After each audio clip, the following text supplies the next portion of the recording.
We stand an army of urban soldiers waiting for the train. Our feet teeter onto the restricted yellow paint, contorting our bodies into cranes to look past the backs of human beings in search of this speeding metal thing. When it reaches the station, we'll step inside and it will take us to our destination. But we hardly wait with patience. You should see the frustration on our faces. How dare it not have arrived at this place yet? We won't sit complacent. We demand cooperation from the MTA agent with pure depression on her face, who just so happens to be powerless in her current situation. What we don't see is the tragedy at play, as the love of each of our lives is standing just an arm's length away. We won't notice today. We see our soulmate as in the way of the beam of light we hope will display, indicating our train is not 6 but 5 seconds away. If we would only turn and face each other, we might catch eyes, and to our surprise, the anguish of waiting might subside. We might not be so terrified of being late to work this time. Our jobs that make us sigh and cry, we might stop and reanalyze. We might, I hope, even decide that we could make better use of our time. We could enjoy this mariachi band. Come take my hand and let's pretend these fluorescents are the moon and this grimy subway floor the sand. Let's just dance. Before we stand clear of closing doors, let's take a second, break the norm, let's fall into each other's arms and dance across the whole platform. Let's lose ourselves, we move ourselves in tango, salsa, blues. Our shells come off, revealed too human soothed by having stepped into the groove of subway love. So when that train finally does come, we'll get on, my dear, as one and having so much fucking fun, we won't stop dancing till we're done, until our feet are red as plums and we've laughed so hard our cheeks are numb. And having felt the energy radiating off of you and me, our fellow passengers will be ready and psyched to heartfully join the choreography. The whole train car will bounce with glee, we'll miss our stops physically, but won't miss them if you know what I mean. And then we'll finally take our seats in Brighton Beach, Jamaica, Queens, the Rockaways, or wherever the hell we may be. And you'll rest your tired little head on me, and our smiles they'll beam as we look back on how eagerly we awaited this train to take us away from exactly where we were supposed to be.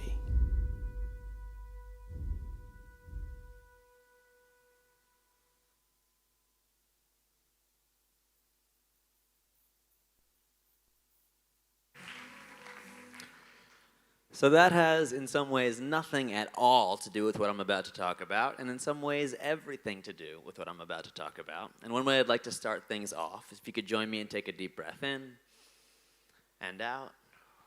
One more time with an audible exhale in and I didn't hear it. We're going to need to do that again. One more time in and It feels good to be a human being. And I don't think we do a particularly good job in the field of technology recognizing what it means to be a human being. When I got my first job in tech, I was doing social media strategy for big brands. Social media was just becoming a thing, and they said, hey, you're young, go figure out what to do. And I essentially found, as we were figuring out for Budweiser, what stories should we tell? I found two things really worked. The first was extreme statements. Budweiser is the greatest beer does a whole lot better than here's how Budweiser is made, and you'd think the second would be a more interesting story. And the second was putting ideas in front of people that they already believe. So people who like to have a drink, showing them people having a drink, that works really well. And whatever, not a particularly big deal what Budweiser is doing on social media, doesn't have much impact on the world. But I started to notice as we all were changing the nature of the stories we tell on these social media platforms, I started to see news organizations doing the same thing that I was doing at Budweiser, changing their headlines to be a little bit more extreme and putting ideas in front of people they already believe. And if that weren't enough, I started to watch the platforms themselves really optimizing to push that further down the rabbit hole. So Zeynep Tufekci is a researcher who talks about this. As she was studying the Donald Trump rallies in America, she found that if you watched a Donald Trump video, you were very quickly pushed towards white supremacy videos on YouTube. And those two are not quite the same thing, but you're pushed very quickly down that rabbit hole. Similarly, if you were to watch like a standard non-conspiracy Democratic video in America, you're pushed towards the left conspiracy things are crazy. And so YouTube overall, if you're looking at it as a system, if its job is to try to get you watching more, it is naturally just tilting the world towards the craziest versions of our ideas. And if that weren't enough, these platforms have so much data, we've gotten so good at grabbing and holding attention. It's like, you remember that time you scrolled through her pictures for a full 20 minutes but didn't like anything? Because Facebook remembers. Facebook remembers everything you've ever clicked on, what you've hovered over and for how long, what you like, share, and comment on, whose profiles you visited, and how deep you've gone. Facebook owns Instagram. And Instagram tracks the location of every picture you've ever taken. Facebook owns WhatsApp. And what's that but a way to track your messages back across your social graph? Facebook knows. And Facebook likes to show you content you'll like ideas you've already liked and people with like ideas. So like, what happens when our perception of the world becomes an algorithm designed to feed us what's already on our minds, versus opening our minds, expanding our minds, and leaving our preconceived notions behind? What happens in America when Democrats are fed only hero stories about Democrats and horror stories about Republicans? When exactly the inverse is true too, then what happens? And it's not just politics, but with any conflict, what happens when it becomes completely impossible to empathize with the other side because we're immersed in the confines of our own minds and like minds? And I want to like your mind, even if it isn't like mine, though anatomically it's almost exactly like mine. But you've been taught differently than I. Your values differ from mine, and that's fine so long as we're open to each other's sides and don't resort to clawing out each other's eyes, getting so trapped in our beliefs that we hide condemning evidence that hurts our side with secrets and with lies. And if you took that last line about hiding condemning secrets and lies to be about the other side, it's not. It's about your side, and I say that to all the sides. The truth matters most when it is not on your side. And don't get me wrong, social networks can be powerful forces for good, and we should empower those being silenced by tyrants, give a voice to the quiet and misunderstood. But can we get some transparency? Because recently I've been trying to hide my browser history from everybody. Just because I don't want the internet classifying me, I want to see what the world wants me to see without being encumbered by these algorithmic biases. My reasons for desiring so much privacy are less about what you're taking and more about what you're serving me. And I guess I could turn on the tab of recency, but so long as everyone else is subject to being test subjects in digital laboratories, I'd like to keep them company. And if you're not convinced this filtration system's dangerous, think about that child growing up ingrained in ISIS and what he might think the value of a life is. And then try and understand that our cultural bubble has us believing something almost as troubling. We'd be blinded to it, as with every affirmation, our beliefs will be redoubling, and I don't claim to be able to navigate this maze that I'm describing. But let's take this moment together, recognizing that our world is a story these algorithms are co-writing. So let's seek out opposing opinions actively. Let's never stop searching for variety, because there are some things that Facebook, Google, this whole personalized web doesn't know. It doesn't know the emotional impact of constant FOMO. It doesn't know how gratifying it is to overcome discomfort and truly grow. It doesn't know that there are some people I need to let go, even if I'll never stop clicking their photo. It doesn't know how much the world needs voices with which we don't agree, how badly we need empathy for our fellow human beings. Everybody thinks they're the good guy. Everybody. Everybody's not wrong because they disagree. There's now data to back up their opinions too. Our world has so much bias that it's rare to find an ounce of truth, and the moment we stop looking for it, searching for it actively, we lose. These algorithms don't care about bringing humanity together. Do you? Thank you.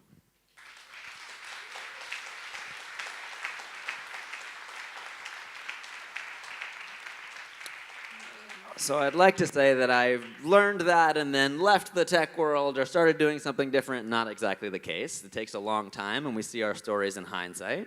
But I went on a trip recently after leaving that job, and I went to Panama, and I fell in love with startup world.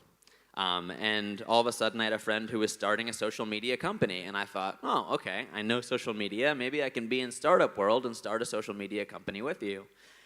And quick show of hands here, have you ever looked down at your phone or computer and then immediately gotten distracted, forgotten why? Give me whole hands, please. I don't want half hands. Thank you, most of you. And some liars. I always appreciate the liars.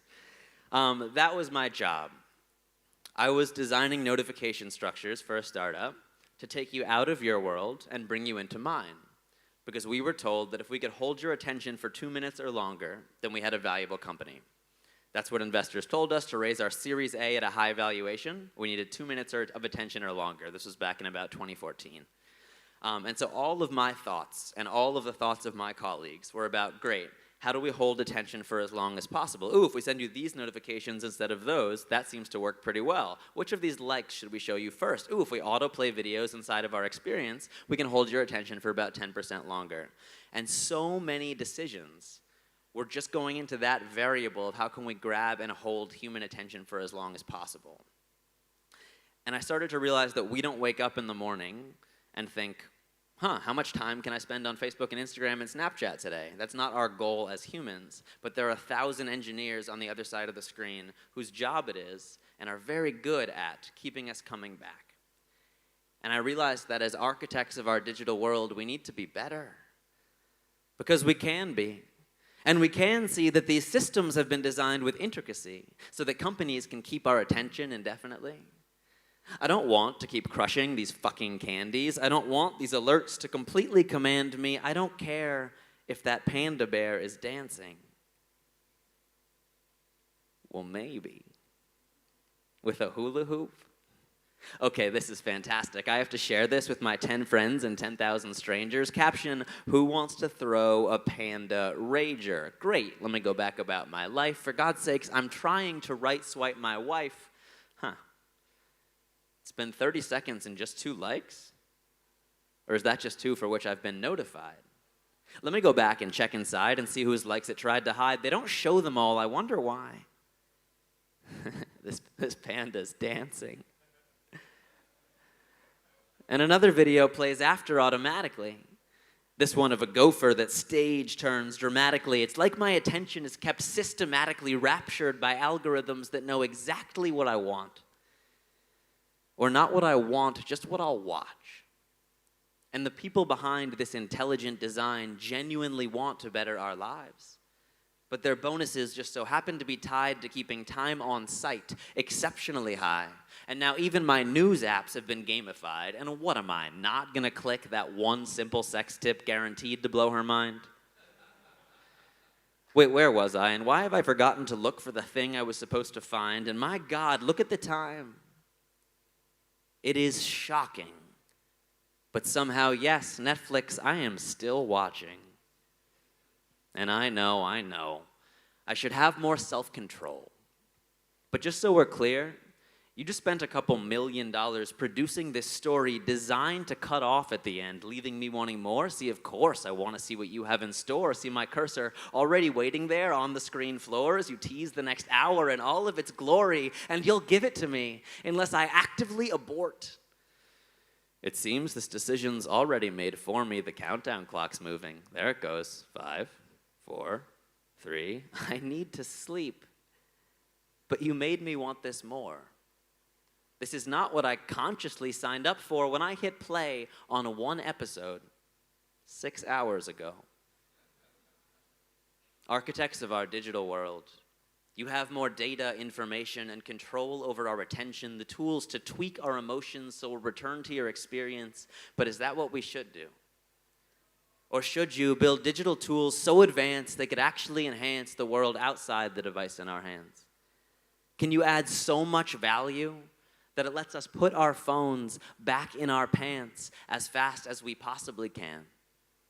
Not time-sucking, time-giving innovation. That's what it means to be truly technologically advanced. The future is not all screens. It's humanity enhanced.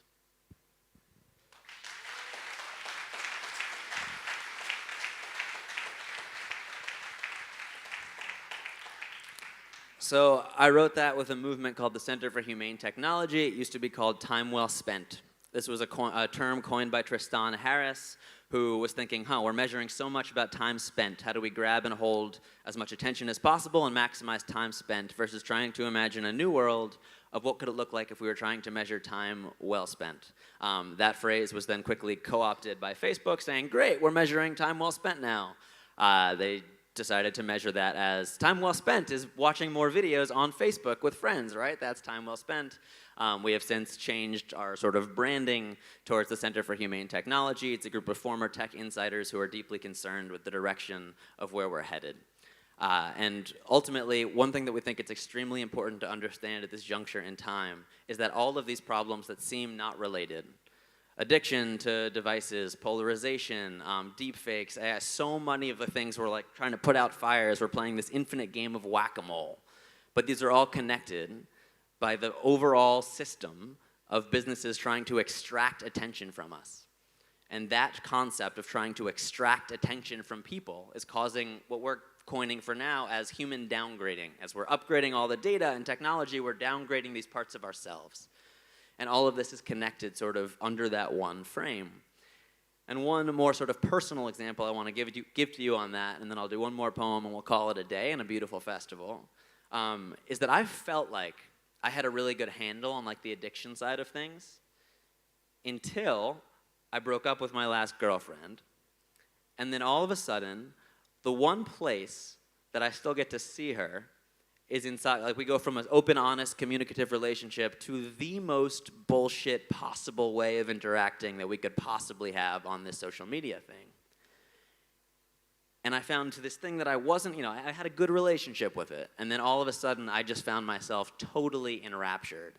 And I feel like breakups didn't used to be this hard. It didn't used to be so easy to see what was going on in her world. Or more accurately, one micro glimpse every day or 2 or 3 captured on this 4-inch screen, which means absolutely nothing in terms of how she's really doing. But she's deemed this moment worthy to be shared with the entirety of her friends, family, strangers, big acquaintances, and also me. We used to communicate constantly. If something happened in her life, I'd see absolutely everything she'd share with me, but now we've come to agree that our communication leads to too much difficulties. We try to be free from such dependency on one another. I still feel the urge to reach out extremely frequently, but I resist. As we've agreed that space is what's long-term healthy. So now this 15-second story is the only she. I get to see my only glimpse to her reality, and I am completely addicted. My pull to this already addictive technology now magnified 1,000,000 times what it used to be. I find myself searching for anything share-worthy just so I can try and see the little heart next to her name. And they're the only hearts she's still allowed to send to me. Our only way of communicating now is publicly. Anything I say to her, I say to everybody, and that is so deeply complicated. Now I get to select the version of me she gets. I can sculpt the man I want her to see. I could sculpt regret or jealousy, or I could sculpt none of these. Just turn it all off and help her find some peace. When it's all you have left, the fall from lover to follower is a hard fall. From absolutely everything to nothing at all. From just the 2 of us to a fly on the wall. From the feast of your entirety to begging for morsels. From the center of your world to one more like, one more view, seen by God knows who else who. But now that this is the only view I get of you, my only window left into your world, can't pull myself away. My imagination springs into play. Where is she? What's she doing without me? How's she doing without me? Who the fuck is he? Oh, it's her cousin. But are they involved romantically? Max, stop it. You're being crazy. Maybe, Max. From total connection, from total communication to this, it's not quite silence, but it's maybe even less. Trying to piece together the real story from a sea of moments she's been crafting just as carefully, designed to make me throw a heart back to. Maybe she wants my heart back too. If she only knew how tightly her fingertips still grip its edges, it does not beat unless she lets it. I want to call, but I'll regret it. That wouldn't be long-term healthy. So I'll just post something for her to see. Pretend that's not long-term unhealthy so she can keep being this part of me, sending that heart to me. And ironically, I spend a bunch of my time educating people on how damaging and mind-melting these whole processes could be. Before this breakup, I was practically resisting the urge for all that dopamine. I didn't like to contribute to the system of lies and jealousy, this Stepford version of reality we keep pretending is anything close to reality when it is nothing close to reality. But now it's the only place and I can't help myself. Can't help but participate in this social game, checking 15 times a day to see what you've had to do or say, checking to see if you like the things I'm saying publicly, just trying to get you to engage with me. I can't speak with you privately or directly, so I mask my words like they're for everybody, when honestly, it's all for you. 2 taps from your thumb and I'm done. My brain shot full of serotonin, dopamine filled to the extremes. My dose of you is now complete. Well, not even close to complete, but of you I am so deplete that this tiny thing means everything. And when I'm not actively searching for glimpses of you, my phone is kind enough to bring them to me. Max, you have a new memory. Little thumbnail of your fucking face pops up on my screen. Photos, you must be confused. This is not a new memory. It's a memory I can't stop remembering, and a part of me really wants to stop remembering, but that part of me is flooded by these algorithmically timed reminders that insist upon reminding me that you're the most important thing to me. Congratulations, technology, you've done your job. You found the thing for me that's most engaging. I will now spend the next few hours scrolling through old pictures of us together and happy. I will refill my mind with these memories. I hope the penny someone made off me is worth this form of brainwashing. I'm addicted to the connection, even if it's pain.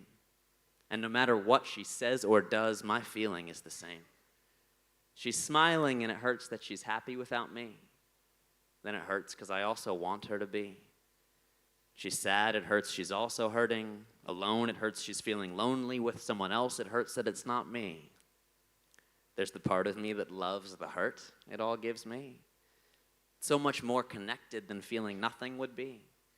So turning this off feels completely crazy. How could I willingly give up that last remaining piece? The pain is the last thing that remains, and it's so much better than nothing. So I'll just keep checking, keep refreshing, keep clutching to the only thing I have left. I know that likes are not love, but I also don't know how to stop when they remind me of what was.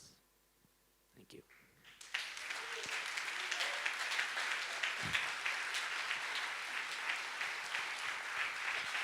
It's been 2 years, I'm fine.